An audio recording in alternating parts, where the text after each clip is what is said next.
Demikianlah diselesaikan langit dan bumi dan segala isinya. Ketika Allah pada hari ketujuh telah menyelesaikan pekerjaan yang dibuatnya itu, berhentilah ia pada hari ketujuh dari segala pekerjaan yang telah dibuatnya itu.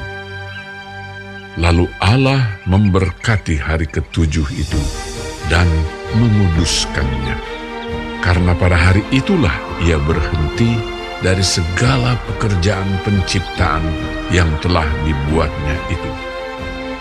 Demikianlah riwayat langit dan bumi pada waktu diciptakan. Ketika Tuhan Allah menjadikan bumi dan langit, belum ada semak apapun di bumi, belum timbul tumbuh-tumbuhan apapun di padang, sebab Tuhan Allah belum menurunkan hujan ke bumi, dan belum ada orang untuk mengusahakan tanah itu. Tetapi ada kabut naik ke atas dari bumi dan membasahi seluruh permukaan bumi itu. Ketika itulah Tuhan Allah membentuk manusia itu dari debu tanah dan menghembuskan nafas hidup ke dalam hidungnya. Demikianlah manusia itu menjadi makhluk yang hidup. Selanjutnya, Tuhan Allah membuat taman di Eden, di sebelah timur. Disitulah ditempatkannya manusia yang dibentuknya itu.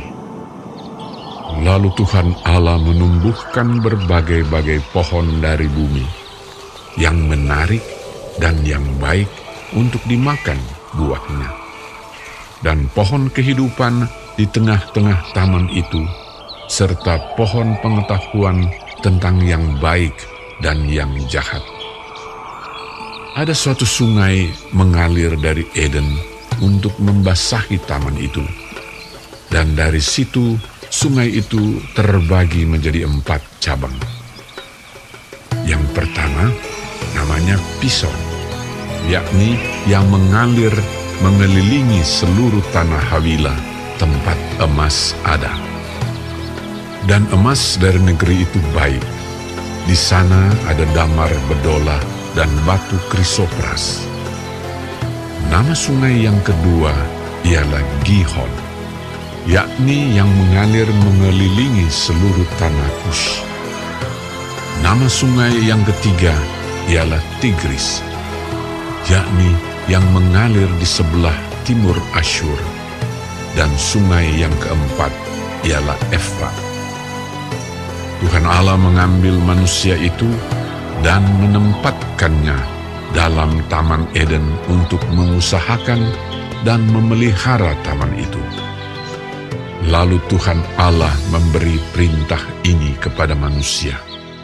Semua pohon dalam taman ini boleh kau makan buahnya dengan bebas. Tetapi pohon pengetahuan tentang yang baik dan yang jahat itu, janganlah kau makan buahnya, sebab pada hari engkau memakannya, pastilah engkau mati. Tuhan Allah berfirman, Tidak baik kalau manusia itu seorang diri saja. Aku akan menjadikan penolong baginya yang sepadan dengan dia. Lalu Tuhan Allah membentuk dari tanah segala binatang hutan dan segala burung di udara. Dibawanyalah semuanya kepada manusia itu untuk melihat bagaimana ia menamainya. Dan seperti nama yang diberikan manusia itu kepada tiap-tiap makhluk yang hidup, demikianlah nanti nama makhluk itu. Manusia itu memberi nama kepada segala ternak, kepada burung-burung di udara, dan kepada segala binatang hutan. Tetapi baginya sendiri, ia tidak menjumpai penolong yang sepadan dengan dia. Lalu Tuhan Allah membuat manusia itu tidur nyenyak. Ketika ia tidur, Tuhan Allah mengambil salah satu rusuk daripadanya, lalu menutup tempat itu dengan daging.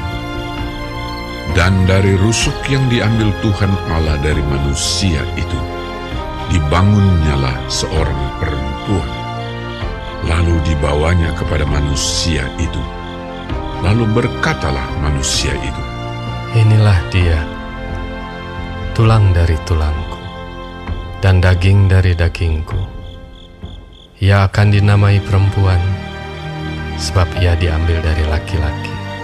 sebab itu seorang laki-laki akan meninggalkan ayahnya dan ibunya dan bersatu dengan istrinya, sehingga keduanya menjadi satu daging.